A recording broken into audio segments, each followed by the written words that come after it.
নোয়াখালীর চাঞ্চল্যকর স্কুল ছাত্রী তাসনিয়া হোসেন অদিতা হত্যা মামলায় সাবেক গৃহশিক্ষক আব্দুর রহিম ওরফে রনের মৃত্যুদণ্ডাদেশ দিয়েছেন আদালত।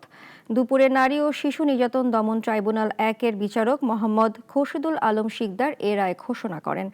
একই সাথে আসামিকে ৫০,০০০ টাকা জরিমানা করা হয়েছে। ২০২২ সালে কোচিং সংক্রান্ত বিরোধের জেরে অদিতাকে ধর্ষণের চেষ্টা ও ব্যর্থ হয়ে নৃশংসভাবে হত্যার দায়ে অনেকে দোষী সাব্যস্ত করা হয়। রায়ে সন্তোষ প্রকাশ করে দ্রুত কার্যকরের দাবি জানিয়েছেন নিহতের পরিবার ও রাষ্ট্রপক্ষ। তবে সংক্ষুব্ধ আসামি পক্ষ উচ্চ আদালতে আপিল করার কথা জানিয়েছে। দ্রুত এই রায়টা কার্যকর করা হয়।